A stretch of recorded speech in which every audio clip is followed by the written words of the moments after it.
अबे मैथ्स वाले को हम दोनों ही दिखते हैं क्या? आगे वालों को कुछ बोलना नहीं है, टॉपर हैं, में हम फंस जाते हैं। वो तू ठंड रख भी रे, स्कूल के बाद देखते हैं इसे। साइलेंस। हेलो। कैसे हैं सभी? आशा करता हूँ सब ठीक होंगे। वीडियो का टाइटल देख के तुम लोग आए होंगे, so let's just get into this video. इस वीडियो में हम बात करेंगे उन सभी बच्चों के बारे में जो तुम्हारे साथ या तो पढ़ते हैं या तो पढ़ते थे, और यकीनन तुम्हें उनमें से किसी न किसी से खुंदक होगी। पहले तो तुम ये बताओ, तुम इन 3 ग्रुप में से किस ग्रुप के सदस्य हो? नहीं, कास्ट या रिलीजन की बात नहीं हो रही, मैं बताता हूँ। पहले होते हैं फ्रंट वेंचर्स, जिन्हें दी टॉपर्स कहते हैं। इनकी लाइफ का मोटो ही है, पढ़ो लिखोगे बनोगे नवाब, खेलोगे कूदोगे बनोगे खराब। ये दिन रात बस पढ़ते रहते हैं और अपनी विद्या से ही प्यार करते हैं। ये खाने में खाना नहीं खाते, ये ब्रेड लेते हैं, कॉपी पे चिपकाते हैं और फिर खाते हैं, अगर तुम समझे हो तो। और अगर इनके कम मार्क्स आ जाते हैं तो इनमें पता नहीं क्या भूत घुस जाता है। फिर तुम्हारे सेकंड नंबर पे आते हैं बैक बेंचर्स और the gangsters of the class. और ये तो बस कहने की बात है, मेन बात तो ये है कि जिसका पढ़ने का मन नहीं करता और बस मस्ती करता रहता है, वो लास्ट बेंच पे जाके बैठ जाता है। और कुछ लोग इन्हें कूल समझते हैं तो इनके साथ रहते हैं, तो इसलिए उन्होंने टैग दे दिया, दी गैंगस्टर्स ऑफ द क्लास। अब जैसे टॉपर्स को मार्क्स की भूख होती है ना, इनके केस में उल्टा है, इन्हें खेलने कूदने की भूख होती है और मस्ती करने की। अब इनमें से बहुत सारे स्पोर्ट्स कोटा के लिए मेहनत करते हैं, क्योंकि मार्क्स ये लाना नहीं चाहते या फिर इनके आते नहीं। बाप का पैसा भी बहुत होता है इनके पास, तो इन्हें लगता है पढ़ के क्या ही होगा, बाद में बाप का बिजनेस ही टेक ओवर करना है। आखिरी थर्ड कैटेगरी, जिन्हें कोई पूछता ही नहीं, इनका क्लास में होना ना होना एक ही बराबर है, और ये टॉपर्स और बैक बेंचर्स के बीच में आते हैं, जिन्हें हम कहते हैं मिडिल बेंचर्स और फुद्दू लोग। हाँ, मैं भी मिडिल बेंचर था स्कूल में, और मेरे सारे दोस्त भी मेरे साथ के ही थे, तो इसलिए मेरे को मोटिवेशन मिली नहीं कि या तो मेरे को टॉपर बनना है या तो मेरे को बैक बेंचर बनना है, क्योंकि ये सारे भी मेरी तरह ही फुद्दू थे। अब मिडिल बेंचर्स इतने इनविजिबल होते हैं कि ये क्लास से बंक भी कर लेंगे तो टीचर को पता नहीं लगता।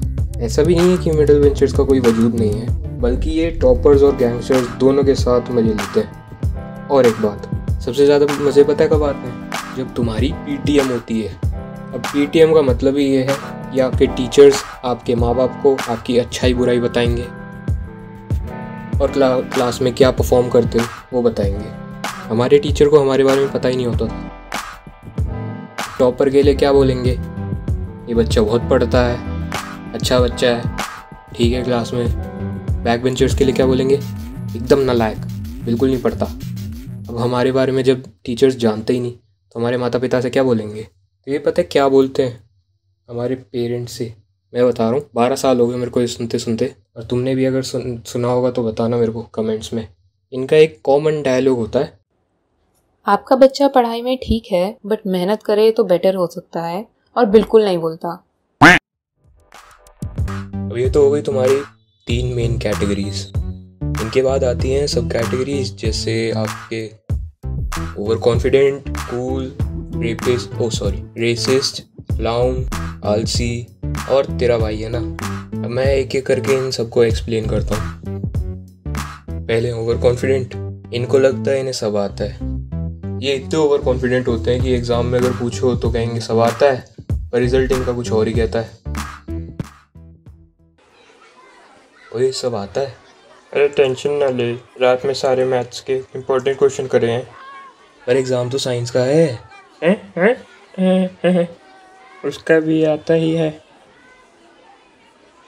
भाई, पास तो हो जाएगा ना। अबे A+ आएगा, तू देख लियो। A few moments later.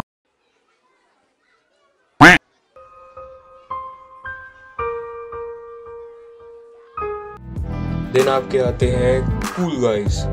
ये कूल गाइस हमेशा ट्रेंड के साथ चलते हैं, सारे स्लैंग सीख के रहते हैं ये पहले से ही। और ये वो मिडिल क्लास लोग हैं जो अमीर होने का दिखावा करते हैं, तो मैं इनके बारे में ज़्यादा बात नहीं करूँगा, तुम खुद ही देख लो।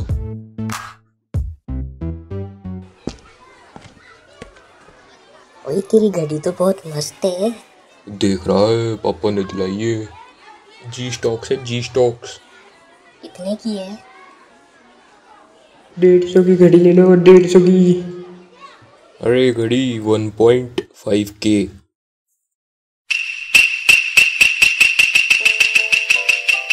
देखो वीडियो यहीं तक थी।